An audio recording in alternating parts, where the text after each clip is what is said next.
भारत के सिनेमा जगत का इतिहास विश्व में गौरवशाली रहा है। भारतीय सिनेमा के जनक धुंडी राज गोविंद फाल्के उपाख्य दादा साहब फाल्के जी ने पश्चिमी तकनीक के सहारे भारतीय कहानियों को कहने का बीज सिनेमा के जरिए बोया। ये बीज अब बरगद का पेड़ बन चुका है, जहां कई बेहतरीन फिल्मों ने लोगों को सिनेमा का दीवाना बना दिया।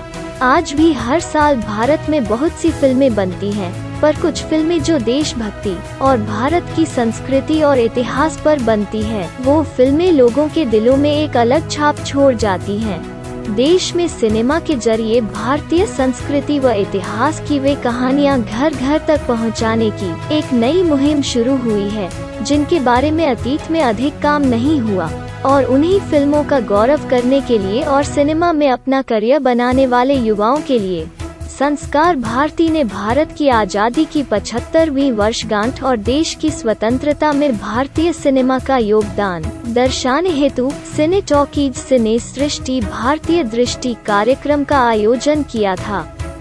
13 और 14 मई को मुंबई में संपन्न हुए इस संगोष्ठी में उपस्थित विद्यार्थियों को अनेक महान विभूतियों का मार्गदर्शन प्राप्त हुआ। भारत का इतिहास, संस्कृति और सिनेमा के बीच सेतु बनाने के काम में इन दिनों कई फिल्मकार लगे हुए हैं। हिंदी फिल्मों में लगान सिनेमा से लेकर अभी के सिनेमा जैसे कि तानाजी द अनसंग वॉरियर और द कश्मीर फाइल्स की रिकॉर्ड कामयाबी के बाद देश में देशभक्ति पर सिनेमा लोगों को अधिक पसंद आने लगे हैं। इस कार्यक्रम में विभिन्न भाषाओं के फिल्म निर्माता, सिनेमा के छात्र, समीक्षक और फिल्म प्रेमी एक मंच पर सम्मिलित हुए थे। यहाँ पिछले 75 सालों में सिनेमा जगत से जुड़ी हुई कई सुनहरी यादें प्रस्तुत की गई और रुचिकर संवाद हुए, जो कि उपस्थित युवाओं के लिए सिनेमा क्षेत्र में उनके करियर में नई राह की तरह निकल के आएंगे।